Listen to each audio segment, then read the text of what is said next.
جی بچوں، تشبیہ، استعارہ اور تلمیح، ان تین موضوعات میں سے 5 نمبر کے MCQs آتے ہیں، کثیر الانتخابی آپ کے سوالات آتے ہیں۔ تو تشبیہ کے بعد ہم پڑھتے ہیں استعارہ۔ استعارہ عربی زبان کا لفظ ہے، اس کے ارکان 3 ہیں، اس کے معنی ہوتے ہیں ادھار لینا۔ اب اس کی تعریف کی طرف آتے ہیں۔ جب کوئی لفظ اپنے حقیقی معنوں کی بجائے، یاد رکھیں کہ تشبیہ میں جو تعلق ہوتا ہے وہ حقیقی ہوتا ہے، وہ اصل معنوں میں ہوتا ہے۔ جیسے فہد شیر کی مانند ہے، تو فہد کی جو حیثیت ہے، جو مقام ہے، اپنی جگہ پہ رہتا ہے، اور شیر ہے وہ اس کا مقام، اس کی حیثیت وہ اپنی جگہ پہ رہتا ہے۔ لیکن جو استعارہ ہے وہ غیر حقیقی، مجازی معنوں میں، عارضی معنوں میں، غیر حقیقی معنوں میں استعمال ہوتا ہے۔ اب اس کی تعریف کی طرف آتے ہیں۔ جب کوئی لفظ اپنے حقیقی معنوں کی بجائے مجازی معنوں میں یعنی عارضی معنوں میں اس طرح استعمال ہو کہ اس میں تشبیہ کا تعلق نہ ہو۔ تشبیہ میں تعلق تشبیہ کا واضح ہوتا ہے، لیکن استعارہ میں تعلق تشبیہ کا نہیں ہوتا۔ ہم اصل میں تشبیہ میں ہم کہتے تھے یہ چیز فلاں اس کی مانند ہے، جیسے یہ شیر کی مانند ہے، اس کا ہاتھ پھول کی مانند ہے، ٹھیک ہو گیا۔ لیکن جو بچوں استعارہ ہے، استعارہ میں ہم کسی کے جیسا نہیں کہتے، اصل ہی اٹھا کر وہ چیز ہم ڈائریکٹ اس کو، یعنی اس کا جو تعلق ہے وہ اس کے ساتھ مکمل جوڑ دیتے ہیں، یعنی اس کے ساتھ ڈائریکٹ ہی جوڑ دیتے ہیں۔ اب ہم اس کے ارکان کی طرف آتے ہیں بچوں۔ ارکان اس کا ہے مستعار لہو، مستعار منہ اور وجہ جامع۔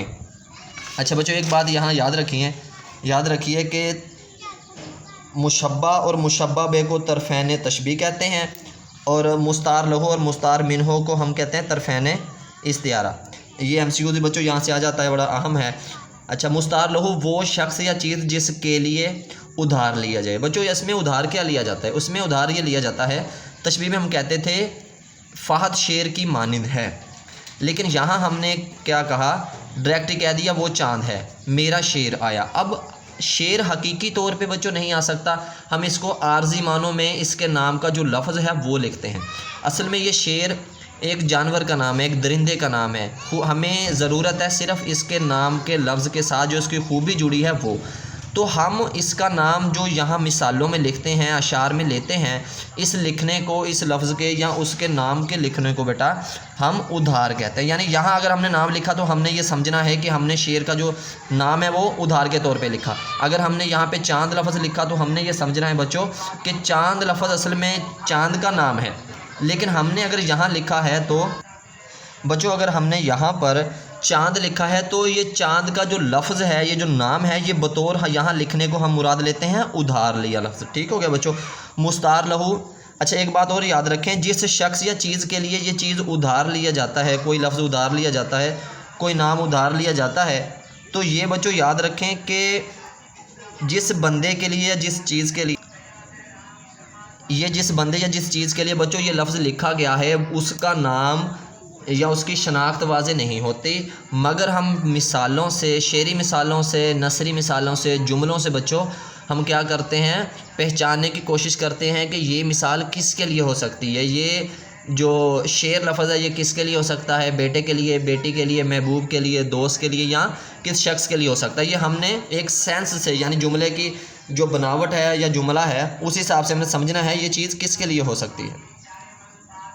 اچھا، مستعار لہو وہ شخص یا چیز جس کے لیے ادھار لیا جاتا ہے، یہ چیز واضح نہیں ہوتی لیکن ہم نے مثال سے پہچاننی ہوتی ہیں۔ آگے والا ہے بچوں مستعار منہ۔ مستعار منہ ہوتا ہے جس سے ادھار لیا جائے۔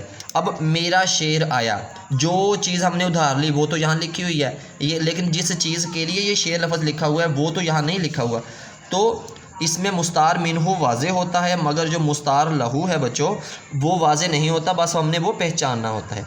اچھا، مستعار منہ جس سے ادھار لیا جائے، کس سے ادھار لیا؟ شیر سے۔ کس سے ادھار لیا بچوں؟ چاند سے ادھار لیا۔ پلکوں پر مچل رہے ہیں انجم، انجم کہتے ہیں بچوں ستارہ کو، ستارہ ہم لفظ یہاں پہ ادھار لیا۔ اچھا، یہ اس بت کا کام ہے، بت ایک لفظ ہے، یہ ہوتا ہے پتھر کا بنا ہوتا ہے، یہاں ہم نے لفظ پتھر ادھار لیا، پتھر سے اس کا جو نام ہے، جو لفظ ہے بچوں وہ ادھار لیا۔ تو مستعار منہ تو ہوتا ہے لیکن مستعار لہو بچوں ہم نے پہچاننا ہوتا ہے۔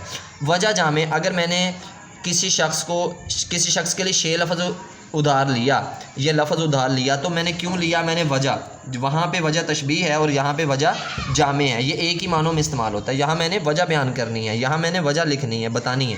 تو بچوں یہ اس کے ارکان ہیں، ہم مثالوں سے ارکان نکالنے کی کوشش کرتے ہیں۔ ماں نے کہا میرا شیر آیا۔ ماں شیر کس کو کہتی ہے؟ بیٹے کو کہتی ہے۔ تو جملے کی سینس سے ہم نے جملے کو پڑھ کے ہم نے پہچان لیا بچوں کہ یہ کس کے لیے ہے. ماں نے کہا میرا شیر آیا. ماں شیر کس کو کہتی ہے؟ بیٹے کو کہتی ہے. تو ہمارے پاس مستعار لہو یہاں بیٹا تو نہیں لکھا ہوا، لیکن ہم نے جملے سے پہچان لیا یہ کس کے لیے ہے ادھار؟ بیٹے کے لیے. اس میں مستعار لہو کیا ہے؟ بیٹا. اچھا بیٹے کے لیے کون سا لفظ ادھار لیا؟ یہ شیر لفظ ادھار لیا. اس میں مستعار منہ کیا ہے؟ شیر. وجہ جامع اس میں کیا ہے؟ بہادری. جیسے ایک لفظ ہے شیر کی آمد آمد ہے. اب شیر سے مراد اس کے پیچھے کوئی شخص چھپا ہوا ہے. اب ظاہری بات ہے کوئی شخص شیر تو نہیں نہ ہو سکتا، لیکن ہم اس کی تعریف کے طور پر اس کو شیر کہہ لیتے ہیں. اس کے پیچھے جو چھپا ہوا ہوتا ہے وہ شخص کوئی اور ہوتا ہے. اچھا دوسری مثالوں میں وہ چاند ہے. اب چاند پتہ نہیں کس کو کہا جا رہا ہے، تو ماں چاند کس کو کہتی ہے؟ بیٹے کو کہتی ہے. تو یہ مستعار لہو یعنی کس کے لیے ادھار ہے؟ مستعار لہو جس کے لیے ادھار لیا جائے. کس کے لیے ادھار ہے؟ بیٹے کے لیے. اچھا بیٹے کے لیے کون سی چیز مستعار منہ کون سی چیز ادھار لی؟ چاند ادھار لیا. چاند اس میں کیا ہے؟ مستعار منہ. اچھا اس کے بعد وجہ جامع. چاند میں جو خوبی ہے وہ ہے چمکنا، خوبصورتی. اس میں وجہ جامع کیا ہے؟ خوبصورتی. پلکوں پر مچل رہے ہیں انجم. اچھا انجم کے معنی ہوتا ہے ستارہ. کوئی بھی شخص ستارہ نہیں ہوتا. ہاں ہم تعریف کے طور پر کسی کو ستارہ کہہ سکتے ہیں، کسی کا انجم کہہ سکتے ہیں، کسی کو موتی کہہ سکتے ہیں، ٹھیک ہو گیا، کسی کو نگینہ کہہ سکتے ہیں. اصل میں وہ شخص نگینہ، موتی یا ستارہ یا انجم نہیں ہوتا. تو یہ مثالوں کے طور پہ تعریف کے طور پہ بچوں ہم لیتے ہیں. پلکوں پر مچل رہے ہیں انجم. انجم تو ہمارے پاس آ گیا ستارہ. اب یہ کس کے لیے ہے؟ پلکوں پر کیا چیزیں بچوں آتی ہیں؟ پلکوں پر آتے ہیں آنسو. اور آپ بعض اوقات دیکھتے ہیں کہ آپ اگر آپ منہ دھوئیں یا آپ کی پلکوں پہ پانی آئے یا آنسو آئیں تو وہ آنسو ایک میں چمک پیدا کرتے ہیں، ایک چمک آتی ہے. تو یہاں پہ پلکوں پر جو آنسو آ رہے ہیں اس کے لیے ستارہ لفظ، انجم لفظ کیا لیا گیا بچوں؟ ادھار لیا گیا. اس میں مستعار لہو یعنی کس کے لیے ادھار ہے؟ کس کے لیے ادھار ہے؟ آنسو کے لیے. اس میں مستعار لہو کیا ہے؟ آنسو. آنسو کی تعریف کے لیے ہم نے کون سا لفظ ادھار لیا؟ انجم یعنی ستارہ ادھار لیا. اچھا اس کے بعد بچوں اس میں وجہ جامع کیا ہے؟ انجم یعنی ستارے میں خوبی کیا ہے؟ چمکنا، روشنی، خوبصورتی.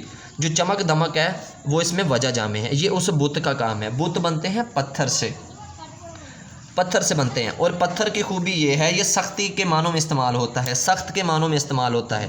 اس میں لہجہ سخت کے. جب ہم انسانوں کی بات کرتے ہیں تو پتھر ان کو کہا جاتا ہے جن پر باتوں کا اثر نہ ہو، جن کو موٹیویٹ کیا جائے، جن کو سمجھایا جائے، جن پر جذبات کا، احساسات کا، محبت کا، کیفیت کا اثر نہیں ہوتا بچوں. یہ اس بت کا کام ہے. اگر کسی شخص کو ہم بت کہتے ہیں تو اب کسی شخص کو بت کہنے سے مراد اس بندے کو اس بندے کے پتھر دل ہونے کو بیان کیا جاتا ہے. یہ اس بت کا کام ہے. اچھا یہ اشارہ ہے کسی شخص کی طرف. یہ دوست بھی ہو سکتا ہے، محبوب بھی ہو سکتا ہے، کوئی بھی شخص ہو سکتا ہے. یہ اس بت کا کام ہے. اچھا مستعار لہو کس کے لیے ادھار ہے؟ کسی شخص کے لیے. اچھا کسی شخص کے لیے بچوں ہم نے کون سی لفظ ادھار لیا؟ بت لیا. بت سے مراد ہمارے پاس اس کا پتھر دل ہونا. اب اس میں وجہ جامع یہ ہے کہ سنگ دل ہونا، پتھر دل ہونا. تو یہ ہمارے پاس بچوں اس کا وجہ جامع بنے گا. یہ ہمارا دوسرا موضوع ہو گیا. یہاں تک ہمارے 15 نمبر کے MCQs مکمل ہوئے.